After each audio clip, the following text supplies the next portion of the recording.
Hello and welcome. I am Dr. Anil Joshi. Welcome you to my series Learn Radiology Basics from Professor. Today's topic is Tuberculosis of Joints, Plain Radiographic Approach Part 2. We have already seen Part 1, a theoretical aspect, pathological aspect, certain diagnostic criteria and how to approach what are the stages of tuberculosis. Today we will be seeing more of a practical oriented. When X-ray comes of a patient having joint pain, we take a radiograph, maybe epilateral and oblique, how to conclude, how to approach or how to come to a reasonable conclusion that what pathology it is having. So before we start, here are disclosure, acknowledgement and disclaimers. The illustrations, that is the X-rays, are from us. The descriptive part, maybe some pathological, maybe some classifications, are borrowed from the net, which are free and without royalty. We acknowledge with thanks all those from we have got these. Now in part 1, let us recap what was in part 1. Part 1, it was the introduction, types of arthritis, radiographic techniques, differential diagnosis, then different imaging modalities and basic approach towards arthritis. That is, when a patient of arthritis comes, when you clinically diagnose a patient of arthritis, how you will go towards obtaining a radiograph. Now we are at part 2. Now essentially part 2 is a basic approach towards arthritis. We are going to cover only plain radiographic approach, plain radiographic diagnosis, plain radiographic appearances, and how close we can really go towards a diagnosis is the aim of this lecture. Now in introduction, in this lecture we will be seeing radiographic appearances, its correlation with pathologies to arrive at a reasonable conclusion with detailed discussion about interpretation, differential diagnosis and limitation. Interestingly, endocrinal diseases like hyperparathyroidism can also cause changes in arthritis, or that can cause changes in SI joints like bilateral symmetrical sclerosis in reality, and can widen the joint space. So therefore we have to not only consider when we are seeing the arthritis as a local pathologist, but also connective tissue disorders and endocrinal disorders. Now today we are going to focus only on tuberculosis of joint. Now we are going towards a film reading session. Now what this film reading session means to us? When a film is shown, what it will have is the main important. How it will speak to you, what information it will give you, and what you can draw a conclusion from it is the main aim of film reading session. Now what do we see in film reading session? When the X-ray is given, we see soft tissues. We see juxta-articular osteoporosis, that is a bone condition of the bones around the joint. Then joint space, whether it is narrowed, it is same, it is increased. Please note, arthritis can have all these three. It can increase the joint space, it can decrease the joint space, or it can retain the joint space. Then cartilage destruction on plain radiography is an indirect sign. Initial stage, cartilage swells, so there is increase in joint space. As subsequently the disease progresses, there will be destruction of the cartilage, so there will be reduction in joint space. At this stage and first stage, there will be joint effusion. Now once these two things occur, then it will start destructing the articular surfaces. So here also we know that erosion of the juxta-articular bones is the further sign. Then once the destruction sets, there can be subcortical cyst, there can subcortical sclerosis or subcortical changes, which we will be seeing subsequently. If the disease progresses further, there will be malalignment of the joints. So joint will lose its stability. That also we are going to see when we will be seeing films. Now please note, there is not a single particular feature that allows a definitive radiological diagnosis of TB arthritis. That means there is not even a single pathognomonic signs of tubercular arthritis of joints. We have to recollect the evidences, we have to analyze the findings, sometimes we have to top it up with maybe ultrasound, maybe CT, or maybe MRI to come to a TB arthritis. And if in spite of all these things, if we cannot, then we have to go for a biopsy of synovium. Then there are certain things, what we call as must before starting film bleeding sessions. So these are the main anatomical consideration.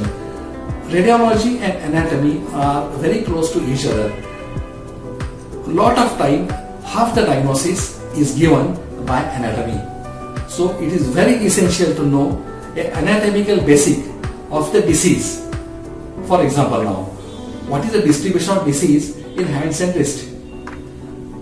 It is symmetrical, it is asymmetrical, whether certain joints are involved, certain joints are spared, distal, proximal. So these things comes as a distribution of hand and bones.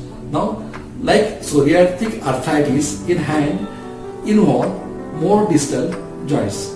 So small joints of distal joints of small joints, psoriatic arthritis are more commonly involved. Now, rheumatoid arthritis involves the proximal joints. So what happens in rheumatoid, proximal, in psoriatic, distal. So this also you have to keep in mind. Not only small joint, but anatomical distribution of joint, proximal, distal gives you a diagnosis of joints. Of course, today that is not our topic. Today's topic is tuberculosis. It is usually a large and single joint. So tuberculosis involves usually large joints and a single joints. Though certain joints like TM joints like C1, C2 are not immune. So though there are no immune joints, any joint can be involved. More common are the larger joint. Then acromioclavicular joint, it is the commonest pathology. If you find acromioclavicular joint is involved, top on the list goes as a tuberculosis. Now temporomandibular joint, we are going to see it in our films also. Now let us come to subchondral cyst. You are finding on a plain film subchondral cyst are more common in rheumatoid arthritis. So your diagnosis is going towards rheumatoid arthritis. See how the anatomical distribution gives you a pinpoint or leads towards a diagnosis. Now rules of migration. This occurs in femoral head. We are going to see it in film training session subsequently. Osteoarthritis of hip tends to cause superior migration, whereas rheumatoid arthritis tends to cause axial migration.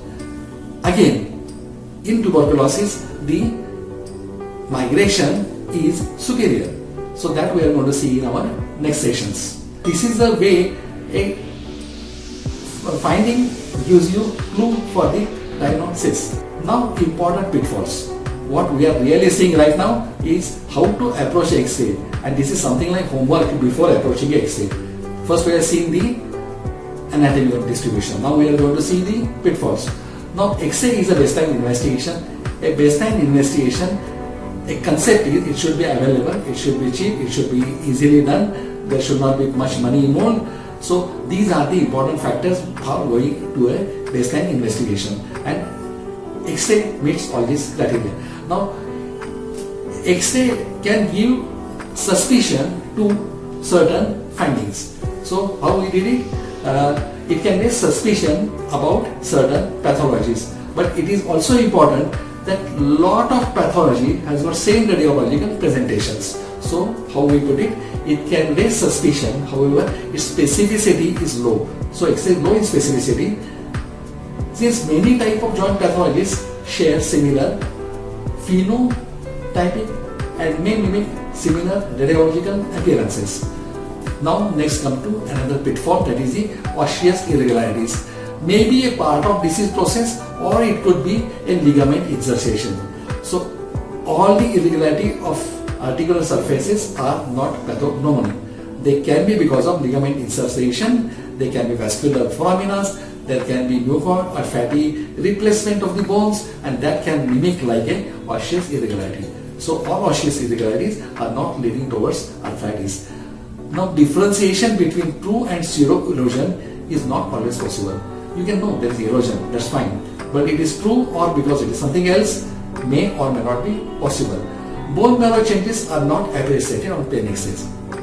We have got MRI for that, and lot of time we can come to a reasonable diagnosis with a radiological findings.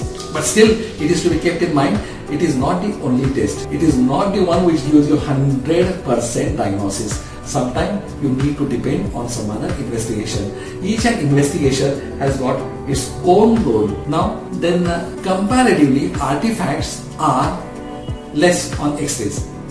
So, if we can take a good care of technical aspects, there are very few artifacts that can come on X-ray, especially in the eras of CR.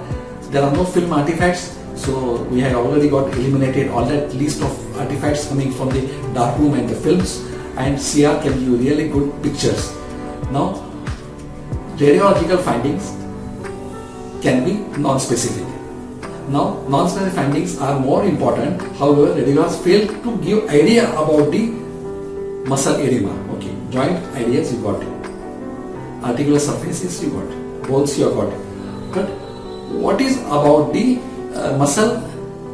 What is about the edema that is occurring in the bone marrow, which are equally important, and they are predictors of arthritis. So for that you will have to go sometime with the ultrasound top-up or sometime with the MRI.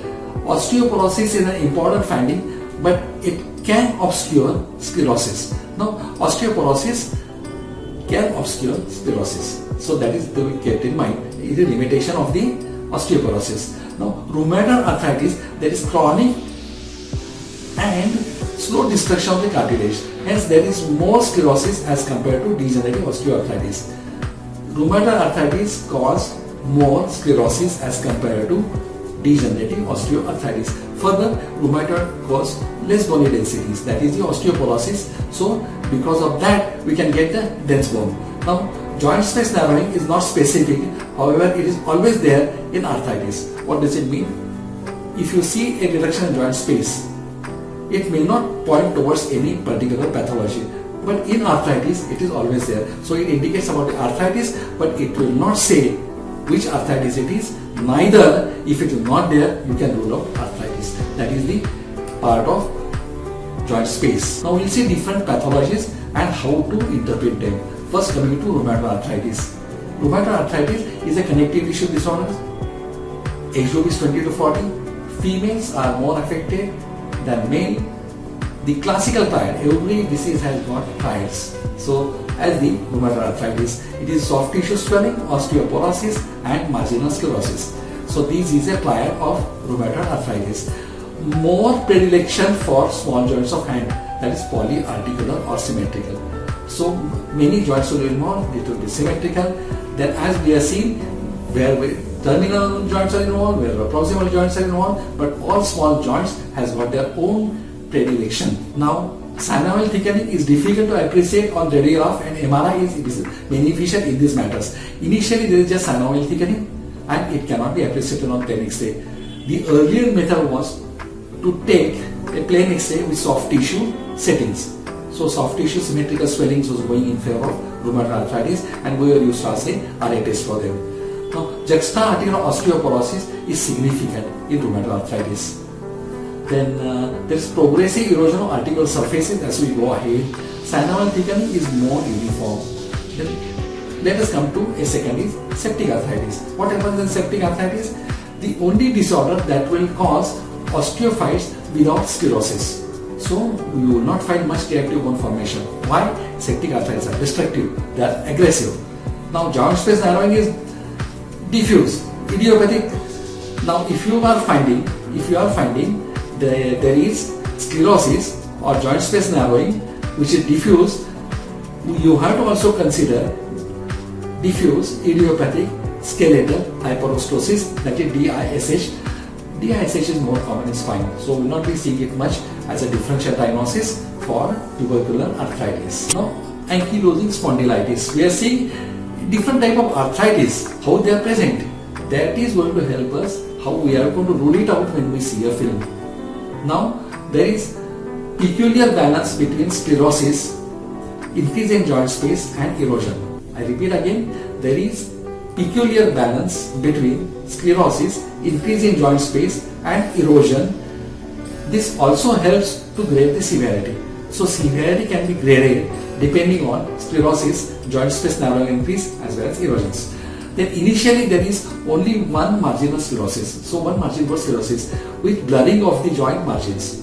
So certain portion gets sclerosis, certain gets blurred.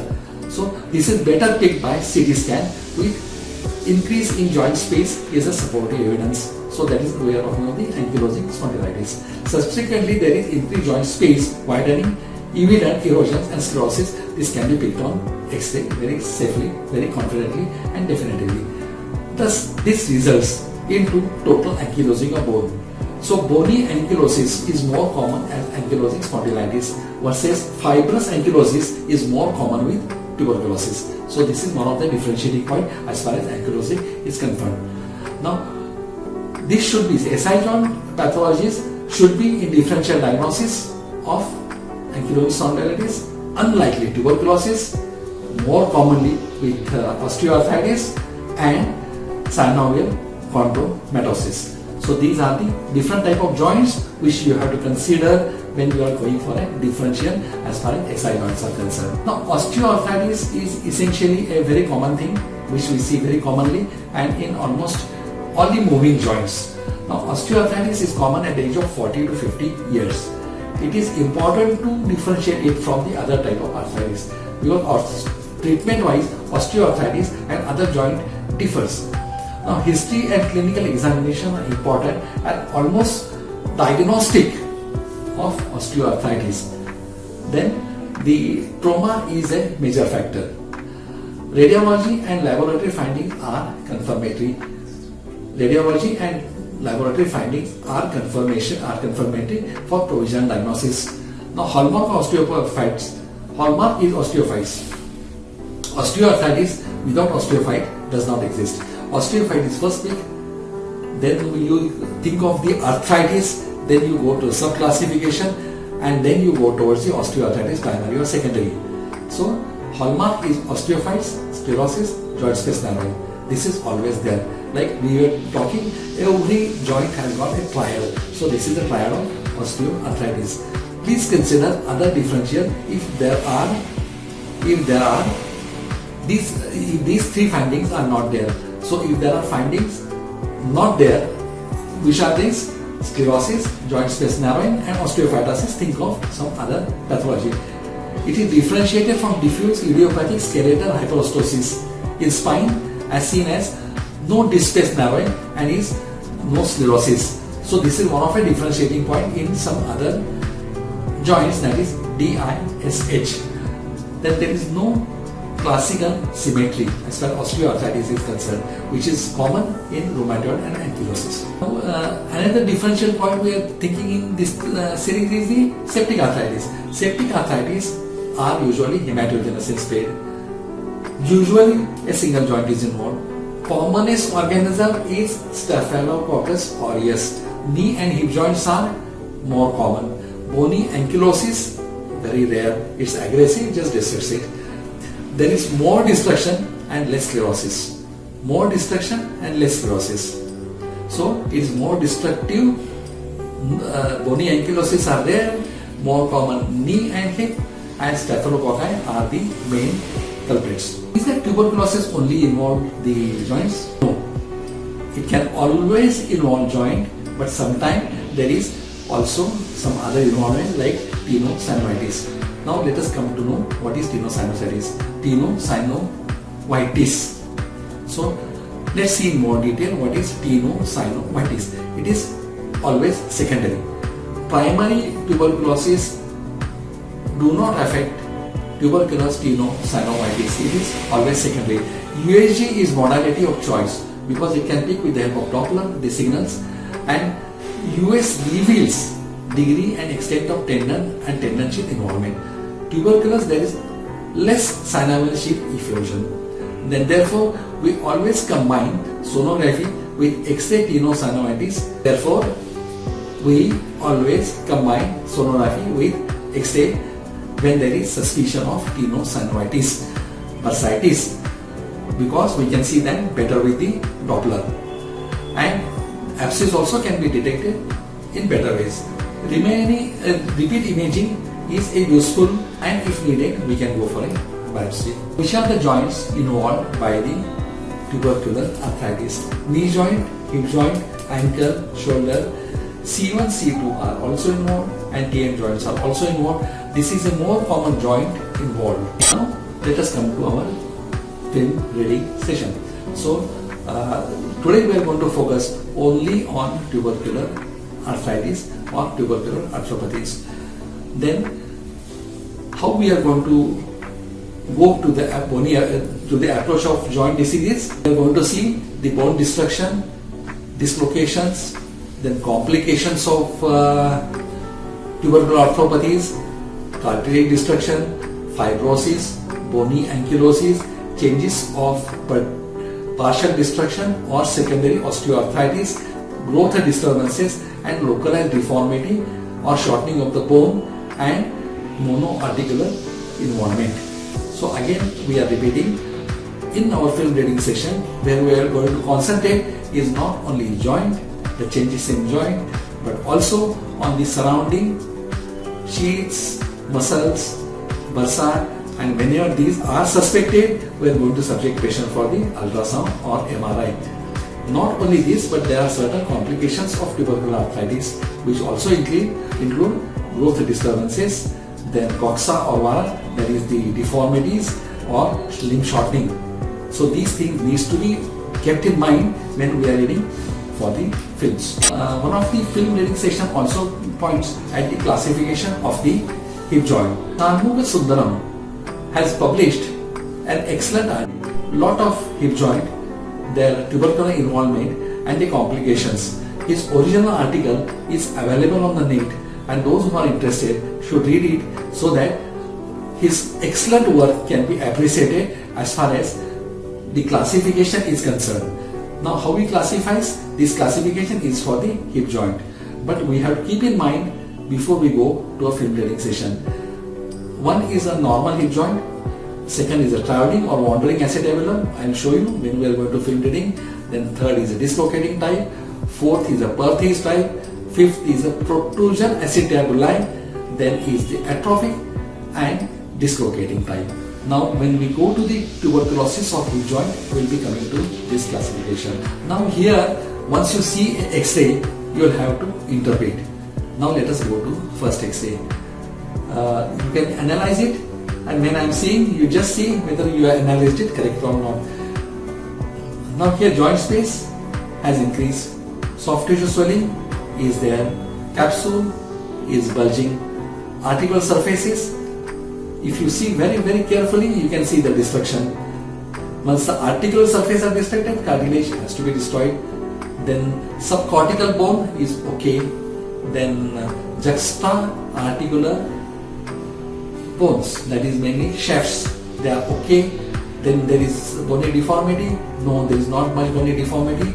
Then there is hallmark as fluid, that is the effusion of the joint, synovial hypertrophy, and the differential here we have to give is the hemophilia.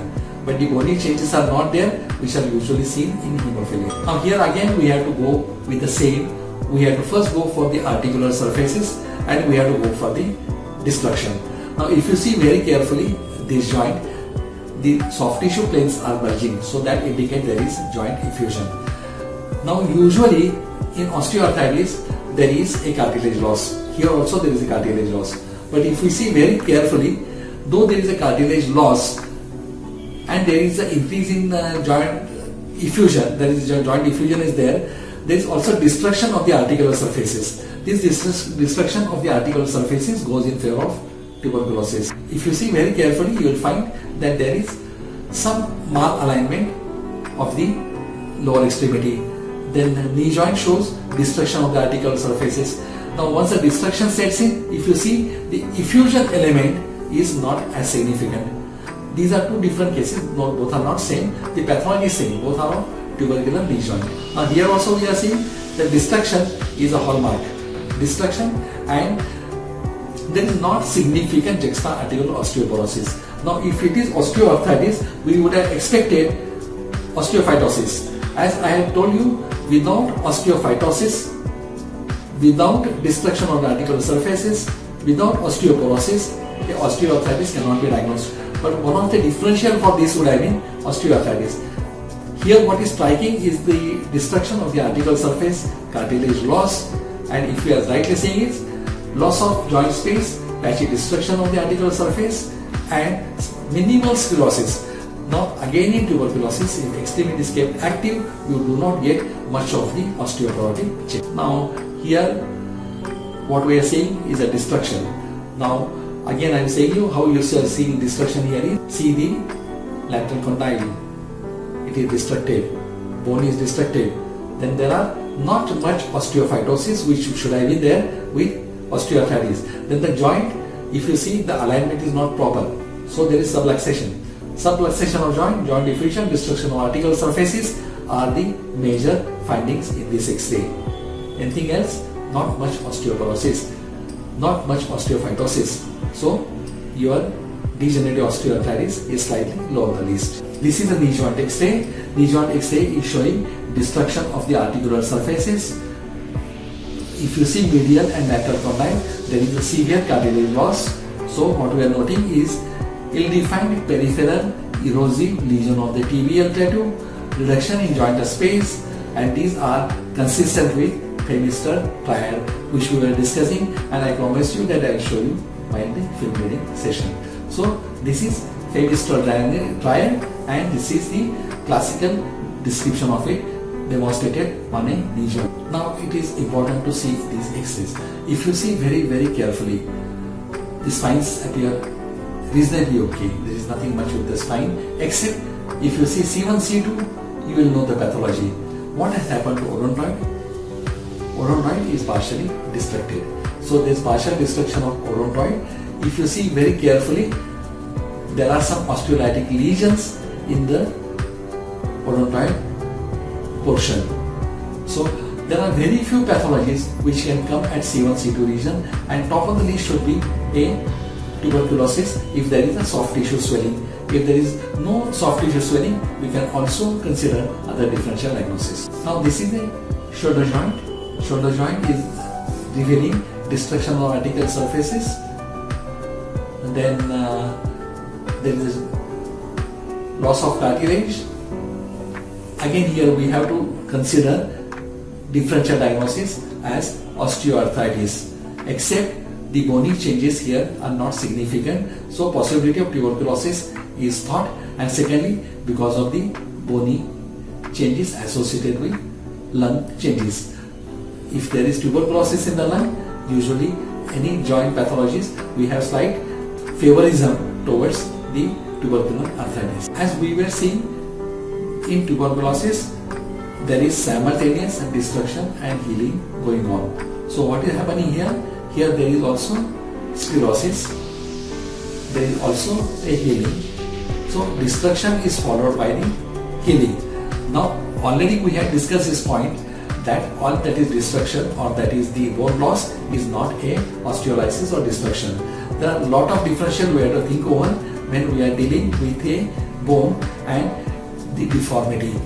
Especially when the tuberculosis is healing, then we have to think for this. Now these cases are different cases.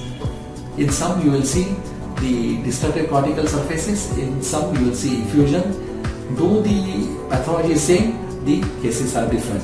And the sclerosis by and large indicate healing. Now here, same feature, elbow joint is showing effusion, destruction of the articular surfaces, so should not be much difficulty in diagnosing it as the tuberculosis. Now there are two techniques involved when you are seeing a TM joint. In TM joint, you can have a OPG which can give you cortical surfaces as well as glenoid process. But if you go for this technique, that is the open and closed mouth, it works excellent for the TM joints. Not that you get good projections of the TM joint, but also you can get the mobility. If mobility is hampered, then you can think of the arthritis. Now here if you see very carefully, right and left, right, the cortex is destroyed, and if you see again carefully, subcortical lesions are showing some osteolytic lesions. So involvement of single joint, involvement of bony surfaces, cartilage loss, osteolytic lesions below the cortical margin, I think you should not have difficulty in putting it as the tuberculosis. Again, it is showing same, different patient, same pathology, juxta, articular, not much changes, subcortical, small cystic lesion.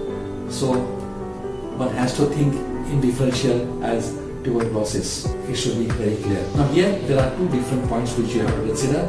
Osteophyte lipping is more common in degenerative osteoarthritis, while destruction is common in tuberculosis. So you have to weigh these two, which is more common and which is less common.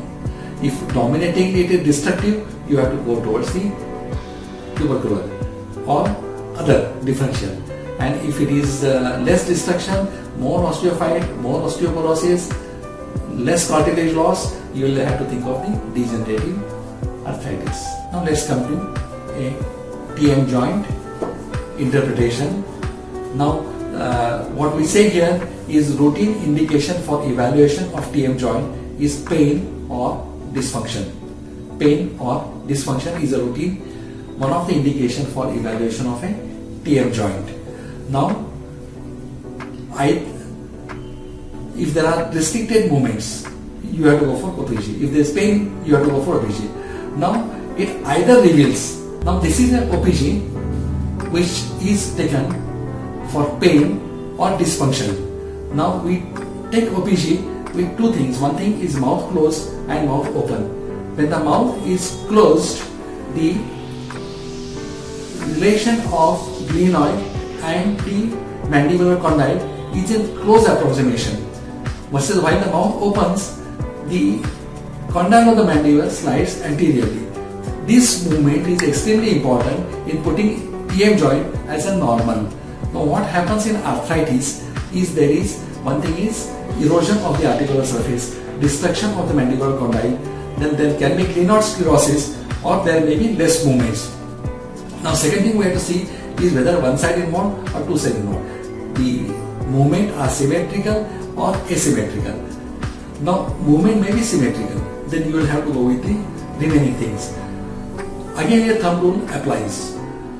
What is the thumb rule? The osteoporosis is going in favor of rheumatoid, degenerative arthritis, destruction more goes in favor of tuberculosis. So tuberculosis will have more destructive changes as compared to osteoporosis, and there will be more affection of the movement. But at end stage, both will block the movements, and at both stage there will be ankylosis. In tubercular, it will be fibrous, and in other, it will be a bony ankylosis, especially ankylosis spondylitis. Now, if we want to get same changes where OPG machine not available, what is advised is reverse down that can be done for evaluation of these joints. Now, small finding is tuberculosis of TM joint is more common in female. Now here also we can see the destruction of the condyles, then erosion, destruction, then extensive resorption of the entire condyle and also of the glenoid. Then there is not much sclerosis. That is most important factor. No sclerosis, no osteoporosis, just a destruction. So that goes in favor of tuberculosis. This should be a straightforward diagnosis. Massive effusion, massive destruction, ankle joint involvement, and there is irregularity of articular surface cartilage losses. Now what we are seeing here is peripherally located osseous erosion and progressive reduction in joint space. Both sides show wedge-shaped areas of necrosis. So these are the features, or what is called as a kissing sequestra, are the features of again tubercular arthritis. Now these are all patients, whatever are the different films, they are different patients. One patient has got only one film. So here also it is same. It is the different patients, but the pathology is same. Peripherally located, osseous erosion, progressive reduction in joint space. Both sides show wedge-shaped areas of necrosis. So that can be appreciated in all these X-rays. Different patient, same disease, almost same findings. This is elbow joint showing same findings. early tubercular arthritis. Now we are seeing is the elbow joint, AP and lateral. We have to go systematically, like joint space. See the destruction of the articular surfaces. Joint space is reduced. There is bulging soft tissue planes. Then there is subcortical bone erosion, and juxta-articular bone is not showing significant changes. So this goes on in favor of tubercular arthritis because there are multiple osteoarthritic lesions in ulna, radius and femoral condyle. Displacement of periarticular flat planes indicate joint effusion. This is the next. This is the frontal projection of both knee joints, that is AP projection showing bulging soft tissue plane. Now, if there is a juxta-articular soft tissue swelling, it is in favor of bilateral knee joint effusion. Now, in this we have to go for the articular margins. So, articular margins are intact. In other words, other than knee joint effusion, there are not even a single positive bone changes. So, this will go in favor of a early tubercular or hemophilic or any other cause for the knee joint effusion. It will go into the differential. There is no specific or no characteristic signs of tuberculosis in this patient. Except, if you see now carefully, the left knee joint, you will find multiple osteolytic lesion in subcortical region. That's why it was termed as a tuberculosis case. Left side, there are changes suggestive of tuberculosis. Otherwise, it would have gone in a differential. Now, similar case, synovial effusion, hypertrophy causing increased joint space, intact articular surfaces, no exaggerated soft tissue swelling, and there is subluxation. Again, subluxation is a feature of tuberculosis. So, in this patient, it is a joint effusion with subluxation that is going in favor of tuberculosis. Now, what we are seeing in this patient, there is a soft tissue swelling suggestive of joint effusion, destruction of the cortical surfaces. See carefully, there are no osteophytes forming. There are no osteophytes formed, so that differs it or that differentiates it from the degenerative osteoarthritis, and you will start thinking of some other different etiologies out of which it fits with tuberculosis maximum. Now, in this, there are multiple extents but of different patient.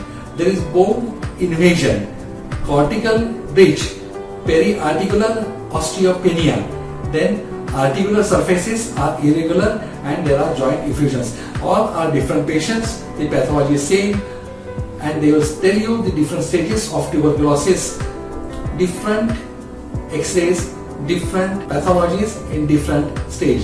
Tubercular pathology in different stage. Now here what we are seeing, it's a knee joint, there's knee joint effusion, but what we are seeing is the destruction of the articular surface. There is cartilage loss, and medially the tibial plateau is showing erosion and destruction. Here more we are seeing is osteoporosis, something like ankylosis, that is a fibrous ankylosis, destruction of the cartilage. Now bones are showing osteoporosis, and there is evidence of some fracture in the lower femur. So this was a tuberculous arthritis. More or less you can interpret this as the same. Again, joint effusion, destruction of the articular surfaces, not much osteopenia and not much changes in the distant bone. Subcortical surfaces are showing sclerosis and irregularity. Now we come to the ankle joint. Now tuberculosis, arthritis of the ankle joint. Now destruction is not only of the articular surfaces, but it is extending into the tibio-talar and subtalar joints. So this is a definitive aggressive tuberculosis extending from ankle joint into the subtalar portion. Less aggressive as we have seen earlier, but definitely effusion, destruction of articular surfaces. This is in favor of tuberculosis. Now this also shows you similar changes. Additional X-ray, different patient, same pathology. Destruction of articular surface is more evident, especially of the tibia and that also of the fibula. So destruction of the articular surfaces and massive effusion, joint effusion is both points going in favor of tubercular ankle joint. Now this shoulder is interesting. Definitely there is effusion. Definitely there is destruction of articular surfaces. Definitely there are subcortical, small, tiny lesions. So the close differential is osteoarthritis versus tuberculosis. Now if we see there are no osteophytosis, there is no osteoporosis, and these two features leads us to think of some other etiologies, but tuberculosis with secondary osteoarthritis was a final diagnosis. Now here what we are seeing, this is a foot destruction, soft tissue swelling. So this is a very classical of the tuberculosis. Now we are coming to elbow joint. What elbow joint is showing? Okay, there is a joint space loss. There is a destruction of articular surfaces. Olecranon process is showing marked sclerosis. Now that is definitely not a feature of osteoarthritis. Now if this is the case, we will think of tuberculosis more than any other arthropathies. Now there is periarticular erosion, destruction of articular surface and sclerosis. Again it goes in favor of healing tuberculosis. Now this is the active case. There is destruction and joint effusion. So top of the list again is tuberculosis. Now note, there is lot of osteoporosis. There is lot of bony changes. Then there are not much osteophytosis. There is loss of total joint space. Now the differential include osteoarthritis. What is the triad of osteoarthritis? It should have joint space narrowing, sclerosis and articular surfaces. Now it is seen? No, sclerosis is not seen. Osteophytosis seen? Not seen. So that is a diagnosis, but slightly away from our either rheumatoid or tubercular. Now it is because of joint effusion massive and destruction. Again there is a destruction massive. So that goes in favor of tuberculosis. Now there is malalignment of the wrist with erosion of the distal radius, distal ulna and carpal bones. So this goes in favor of tuberculosis. Now these are the different cases. These are the different stages and there are different findings. Commonly what we are seeing is the destruction of articular surface, subcortical osteolytic lesions, then because of the bony destruction and erosion, publication of joint space and some malalignment of the bone. So this is in favor of tubercular arthritis. Different cases, it is tuberculosis of different stages. Now there is involvement of carpal, then intact radiocarpal articulations, evidence of arthritis and subcortical cyst formation. Again these are different patients, but the pathology is tuberculosis of different stages. Now this is interesting. Cervical spine, lateral, showing C1, C2 abnormality. Now what is the abnormality? You can go systematically. There is osteolysis of odontoid and lateral mass of atlas, then destruction of the body of C2, bone erosion of the anterior portion of odontoid process, and there are high chances of subluxation of odontoid with osteolysis of epiphysis. So these all features are more suggestive of tuberculosis. Now there are hardly any pathologies that comes in this area of C1, C2. Especially when there is no soft tissue swelling, again we have got a differential. But if there is soft tissue swelling, of course it go in favor of tuberculosis, which is not in this case. But here the destruction and subluxations are in favor of tuberculosis. Now what we are seeing here, there is flattening of femur head, then asymmetrical loss of joint spaces, atrophic type of tuberculosis. Now there is a slight joint space narrowing, small and distorted femur head is seen in most of the X-rays. So striking feature here are single joint involvement, destruction of the articular surfaces, reduced joint space and femur head in most of the region are showing distorted, and acetabulum in first case is showing erosive lesions. So that goes in favor of tuberculosis. Now here we have taken I am showing you few sections of CT scan just to give a correlation between how it is on X-ray and how it is on CT scan. So fairly correlating findings are seen on X-ray. is very reliable. Now what we are seeing is subchondral bone is showing destruction. Then there is narrowing of joint space. Sclerosis is noted of femoral head, and subsequent there is osteonecrosis and prolapse.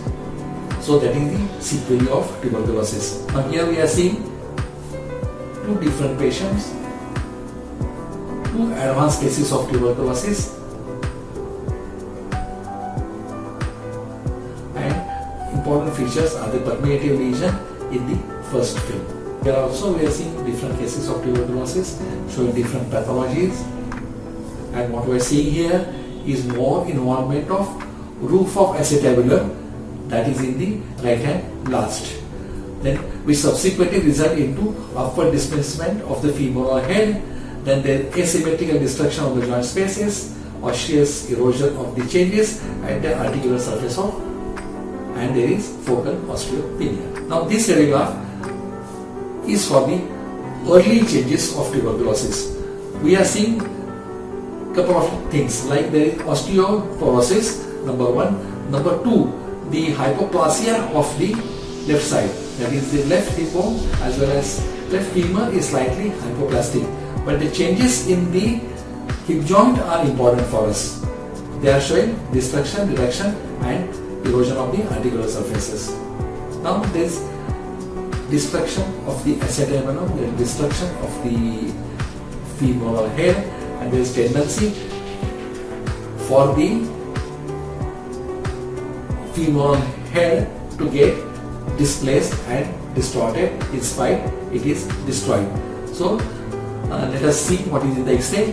There is subcortical bone absorption, then there is a destruction of the femoral head, there is tendency of the tubercular arthritis to involve roof of the acetabulum, or what we call as the weight bearing surface. So tuberculosis always involve weight bearing surface first, and if the extremity is kept active, there are not much changes in the surrounding bones.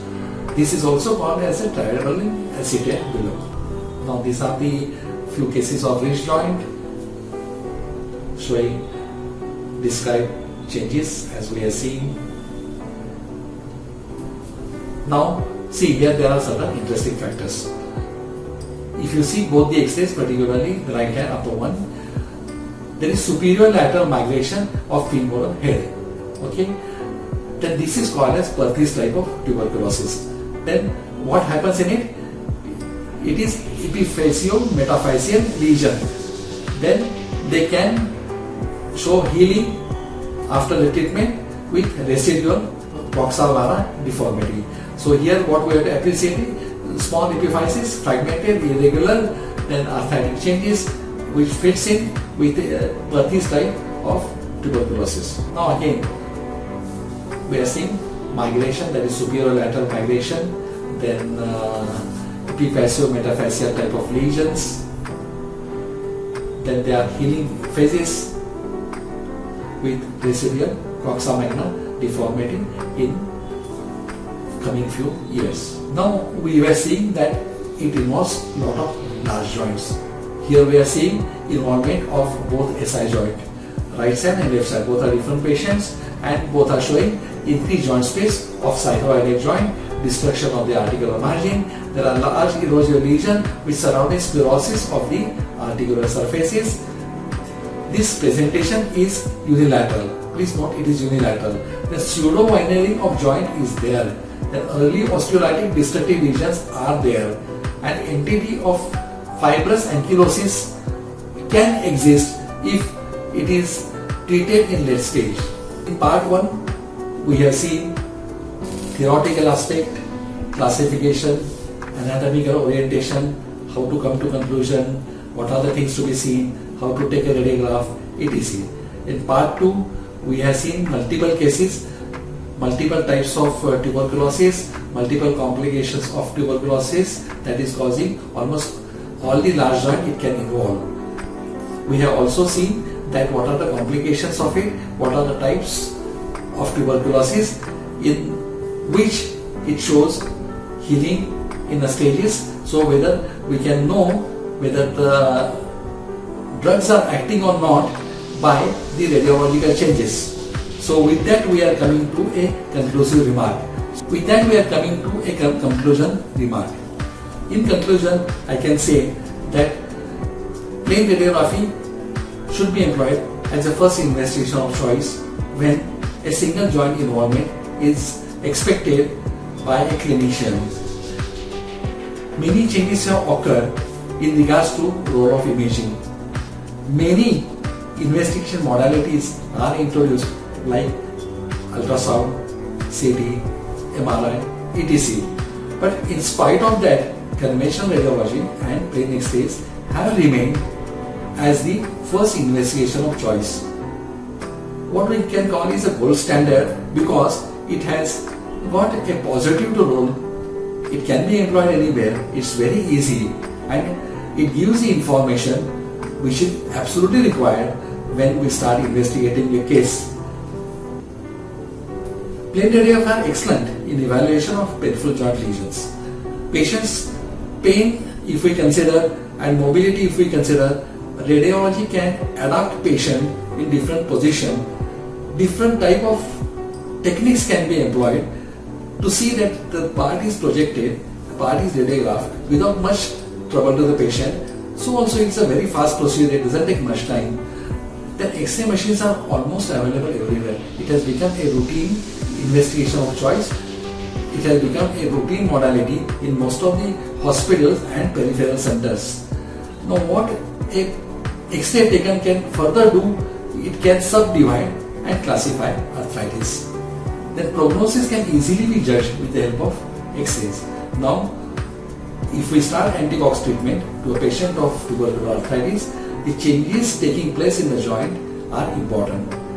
One way, that is one, it will be showing healing changes, we are happy, or sometimes it doesn't show healing changes.